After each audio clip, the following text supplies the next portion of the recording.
उत्तर प्रदेश के एक छोटे से कस्बे में एक पुरानी हवेली थी। लोग उसे काली हवेली खान के नाम से जानते थे। कहते हैं वहाँ रात को अजीब अजीब आवाज़ें आती थीं, चिल्लाने की, रोने की और कभी-कभी पायल की छनक की।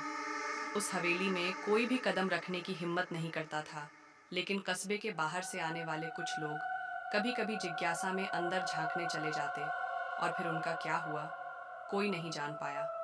गांव के बुजुर्ग बताते थे कि उस हवेली में कभी ठाकुर रघुवीर सिंह रहा करते थे। रघुवीर बेहद जालिम इंसान था।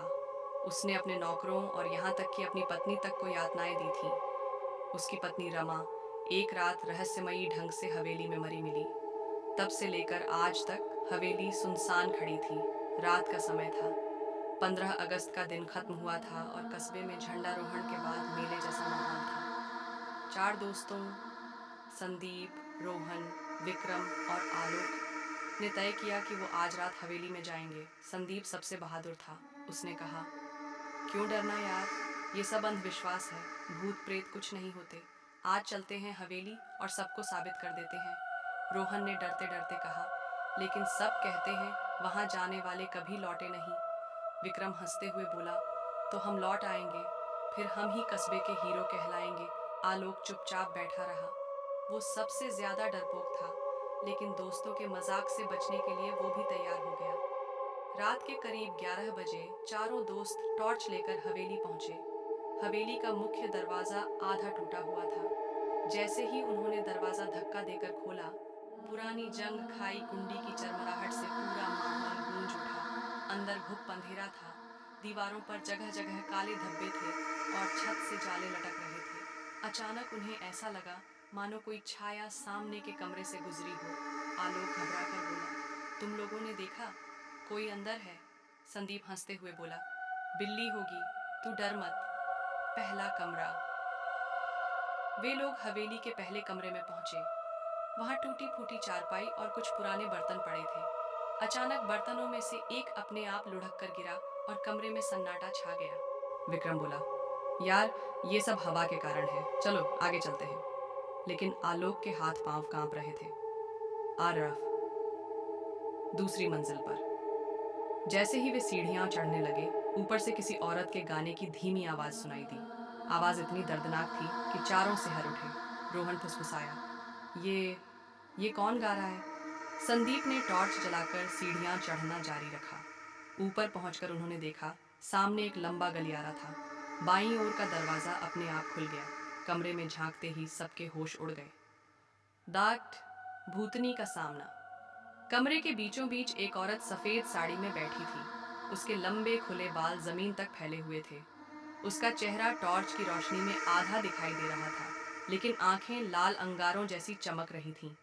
वो धीमे धीमे वही गाना गा रही थी और अचानक उसने चारों की ओर गर्दन घुमा दी। उसकी गर्दन इतनी अजीब ढंग से घूमी मानो हड्डियां टूट गई हों। आलोक चिल्लाया, भूत!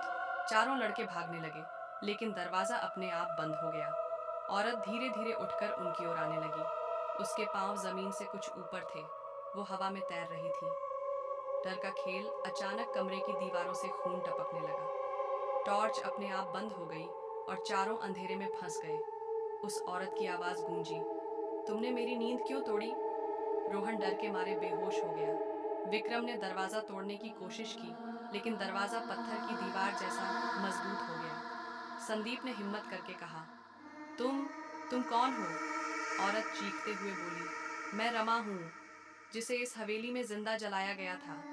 मेरे पति रघुवीर ने मुझे मार डाला। अब जो भी यहाँ आता है, मैं उसकी आत्मा को कैद कर लेती हूँ।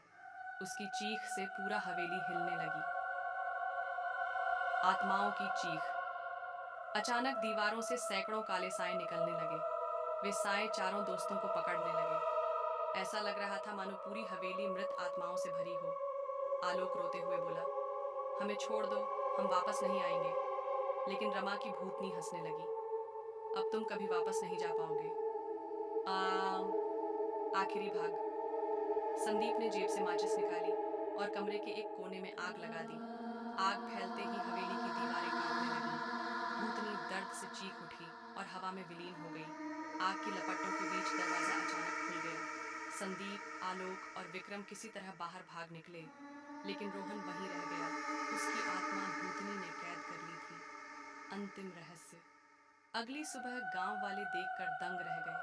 हवेली आधी जल चुकी थी, लेकिन अंदर रोहन का कोई पता नहीं चला।